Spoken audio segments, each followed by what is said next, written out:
Yo, what's going on, everybody? This is Keith with Hook 'em Reptiles here, and the feeder factory. So I don't want to leave off that because now we've got a new adventure, and it's coming to life. And this is going to be the first video, kind of showing you guys. I know I've talked about this a little bit. I haven't been too consistent on the uploads, but I've kind of hinted at this on here on the last video a couple times, and then also I've hinted at it if you follow me on social media. On Instagram, TikTok, obviously here, you'll know that I've been hinting at this feeder factory business venture, how we plan to take over the rodent industry as a whole and just really help people out.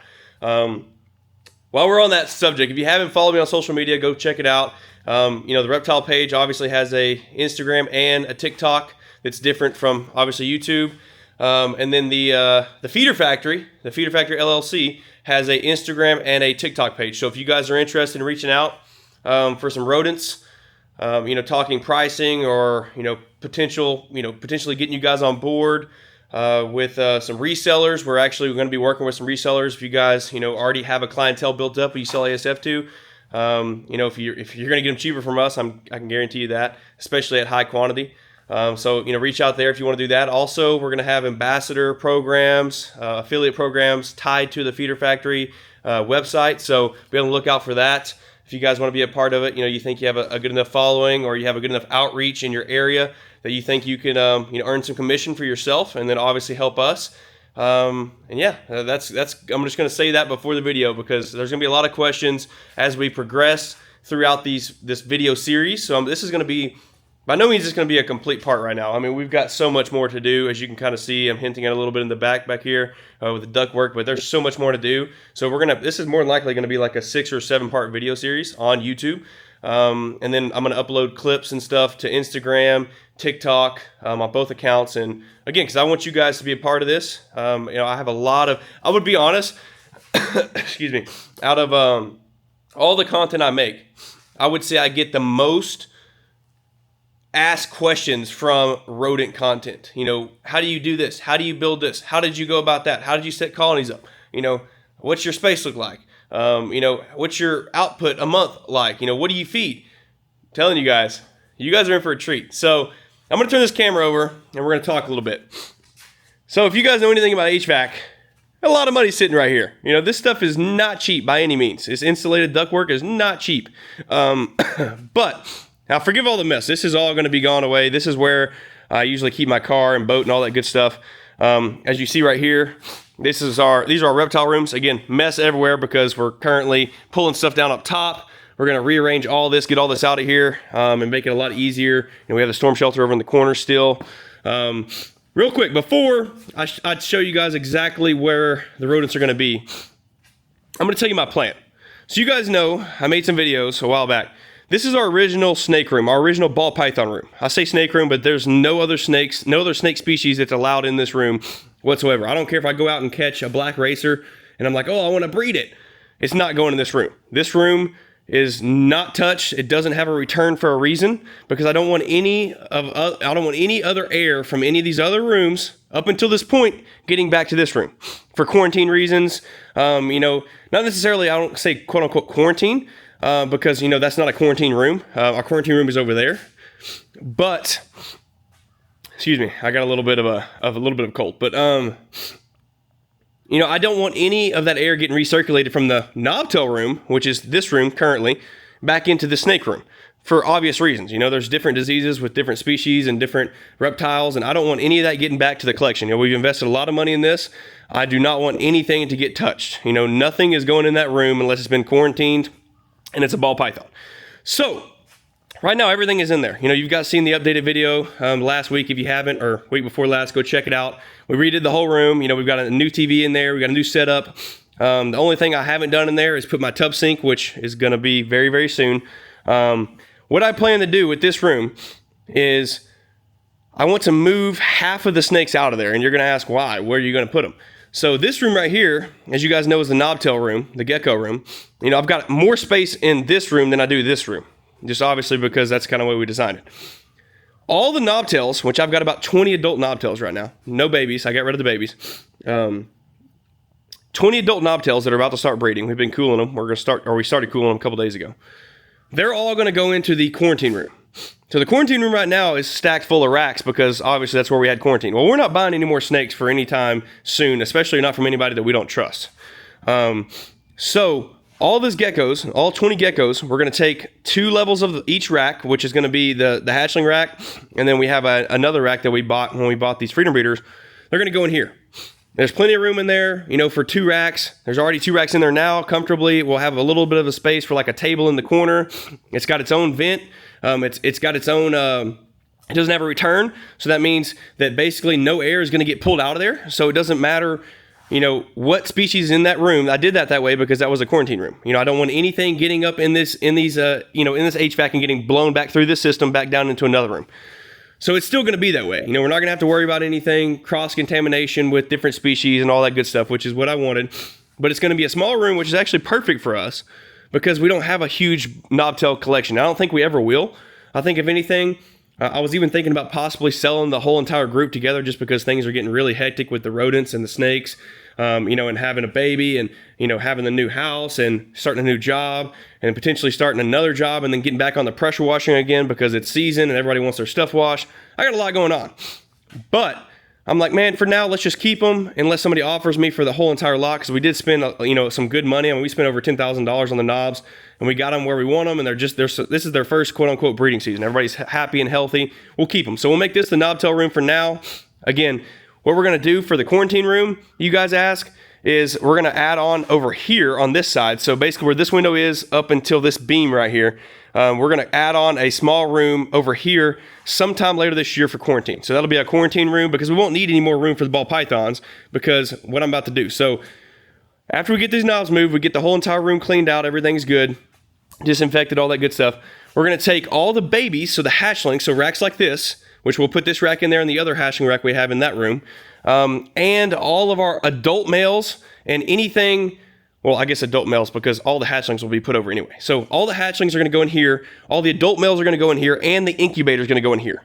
And you're going to ask why. Well, I'm having some issues, and everybody usually does, especially when you get to a certain level, of males going off food. I don't care what you do, 90% of the time, you're going to have at least 1 or 2 males out of your collection go off of food.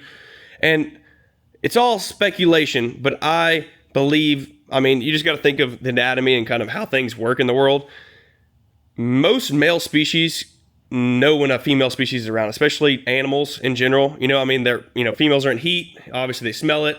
Ball pythons are the same. When you get them into a tub, when you put a breeding male in with a breeding female, they make a lot of noise, they make a lot of racket, they do a lot of tail wagging. They know where they're at. Well, right now, all my males are on the bottom part of my 50 series rack, which is good because I want them to keep them a little cooler.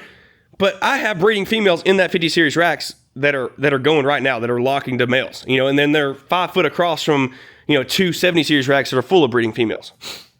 So by moving them over here, we are going to hopefully eliminate more of the aspect of males going off food, which I know it's not going to eliminate everything because they're going to go from here to here and then back to here, and they're going to smell females obviously going across. But it's going to help us and it's going to give us more room. So now when we do that, we can have room to expand because we really need to buy another 50 series rack at sometime this year because that's where our, obviously our holdbacks, when they grow up, they go into 50 series and they go to 70. Well, right now I'm having to go hold back 70 because I have all the females from last season that are moving up, that are getting ready to go into 70s, but they're not quite ready. And then I've got males in a 50. So we're going to use this rack that the knobs are in now, the kind of mid rack, the colubrid rack is what I'm calling. The other levels, we'll use that for our males, which will in turn free up about 3 rows of space in this 50 series rack. And then obviously we have a ton of hatchling racks. When we have this whole entire rack here and we have another rack in here and then we have that one that's already being used. So that'll free up a lot of space, which will in turn give me space to put a tub sink in there. So we're going to run another water line down. We're going to run a tankless hot water heater up here on top. And we're going to do a tub sink here. And then we're also going to put a tub sink in this room. And then we're going to put an office in this back space that you guys remember in this room right here where the snakes are going to be. So that way we can keep all of our records straight. We have everything good.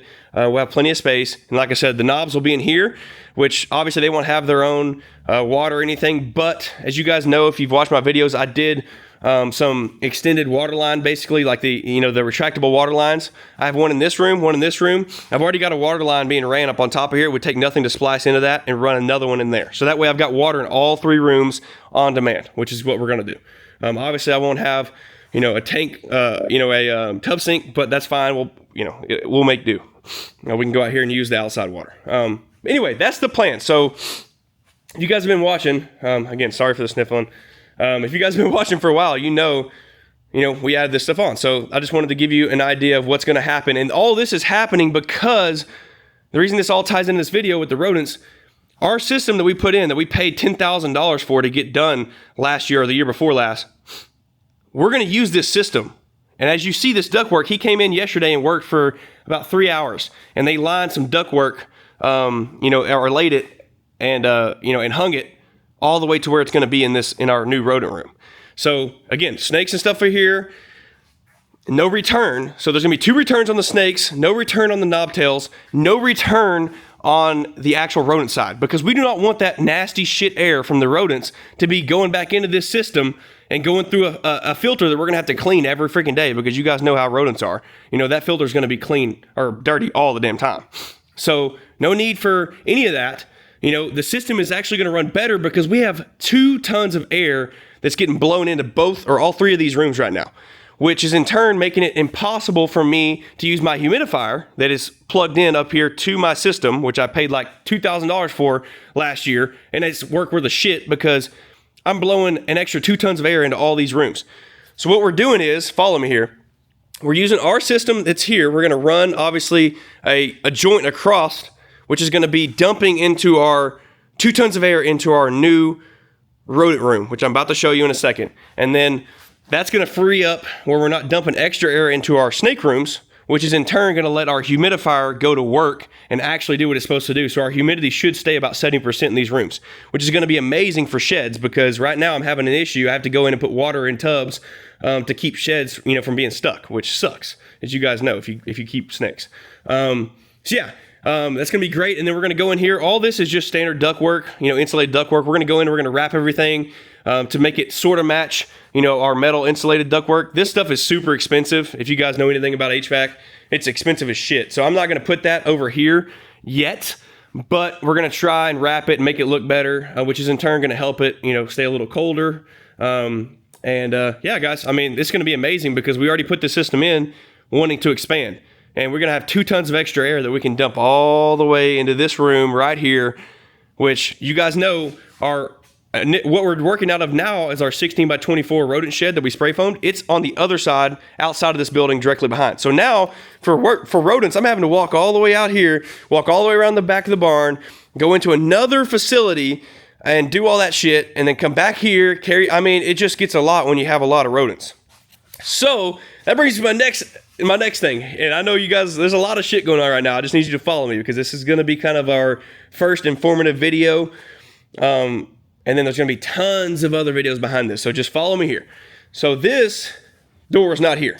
Again, it's not finished out. We don't have trim on it or anything like that. But this door goes directly into our rodent facility now.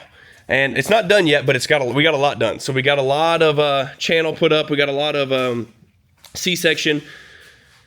As you can see, our ductwork is going to run all the way across down here and then drop. And then we're going to have a thermostat in here that's going to keep this entire facility, which is going to be probably quadruple the size of our last one. As you can see, it's going to be a huge upgrade.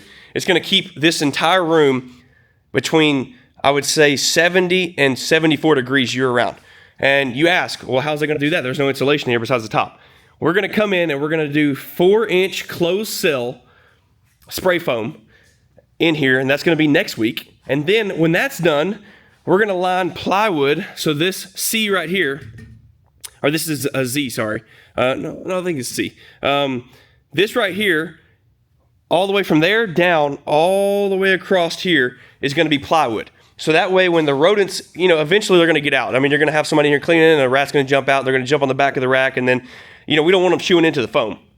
So we're going to put plywood from here down, and then once that's done, we're going to paint the entire thing. So all this will be spray foamed. He's even going to spray foam this big door here. And again, we have fans we haven't put in yet right here. So we're gonna have two 30-inch fans, exhaust fans on switches in the back to keep this thing blown out. We're gonna have 1, 2, 3, 4 utility fans running on switches and timers. So keep the airflow in here. And like I said, we're gonna spray foam the whole thing, plywood around the edges all the way up. And then we're going to paint the entire thing black. And that's not gonna be it, guys. So after we get done doing all that, we're gonna come in and we're gonna do a marble epoxy floor, which you guys know, marble epoxy is really cool, especially when you have good lighting in a room. I know this is a rodent facility, but we want this to be a top-notch facility. And we want this to be something that we're proud of and our customers are proud of. I mean, when you put the money into something and the time, you can tell. And when you see the quality of the rodents we're gonna be producing, and then I'm gonna show you what we're gonna be doing for food here in a second, which is amazing, or I'll tell you about it. And then we're gonna put, which you guys are probably familiar with, the hex lights. I don't know if you've seen them. There's a couple people that have facilities that have hex lights that look really cool.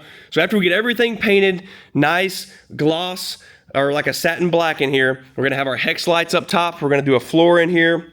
And then we're gonna order all new ARS racks, rodent racks, to fill this whole thing out, guys. And right now, with measurements, we can fit roughly about 26 rodent racks in here. So we'll have a line down the wall here, a line in the back, a line down this wall all the way to here, and then we're gonna have 2 lines, so butted up down the center. And we'll, like I said, we'll be able to fit 20-something racks. We're gonna start out by ordering half of those to get started. We'll be producing roughly about 9,000 to 10,000 ASF a month out of those. We're also going to get Norwegian racks, so we'll be producing about 5,000 to 6,000 Norwegians to start. I've had some interest in mice, which if we can get a couple customers, that's where you guys come into play. Maybe you're a big breeder, a reseller.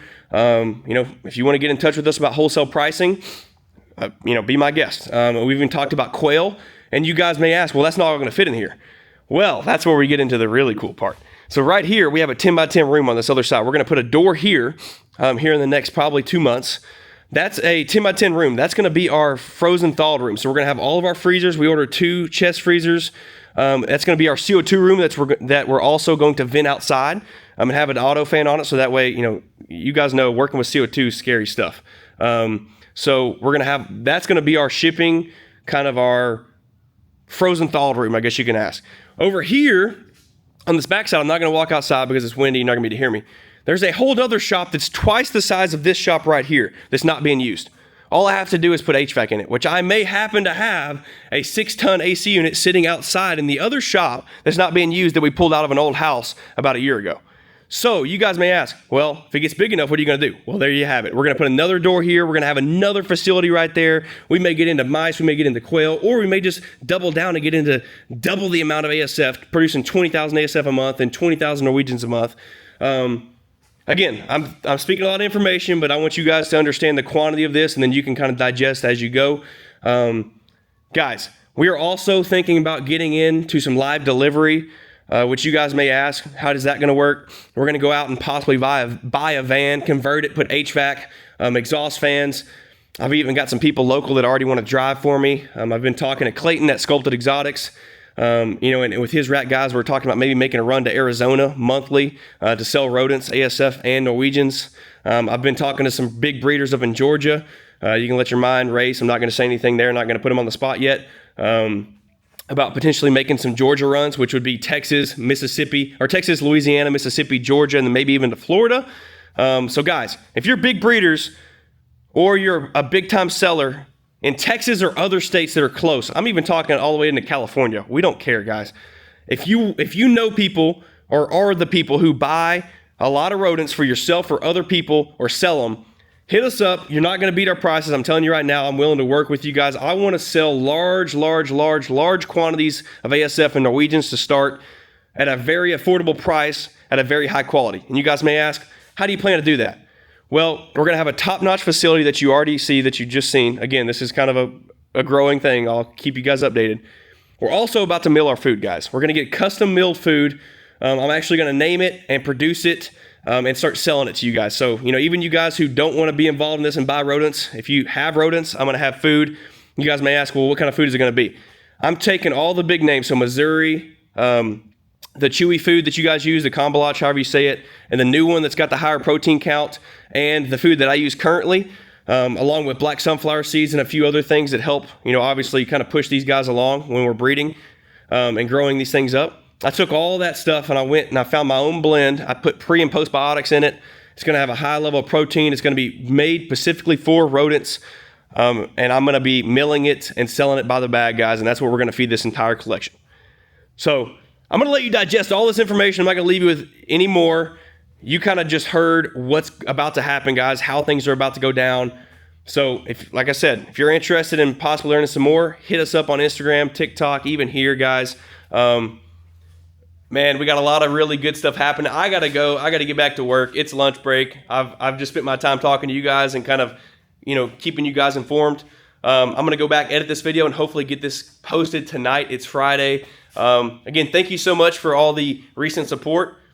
We want to help you guys. I'm so tired of people, breeders specifically, being screwed over in the rodent industry, buying rodents from people who are buying them overseas and shipping them in from China, and then people getting gut rot orders. People having sick snakes because, again, their rats are sick coming in from another country. I'm tired of people charging other breeders $6, $7, $8, $9, $10 a piece, guys. I mean, you're even $4 to $5 a piece for a large orders is absolutely insane. No more of that shit, guys. I'm here. We are here. The Feeder Factory is here to help you grow. We're going to offer frozen thawed here soon. We're going to have a badass website. We're going to have ambassadors. We're going to have affiliate programs. Again, live deliveries soon. You name it, we're doing it. We're based out of Texas. We're never going to have rodents that are based out of overseas. We're going to feed high quality shit, and we're going to have a high quality rodent, guys. We'll catch you on the next one. Peace.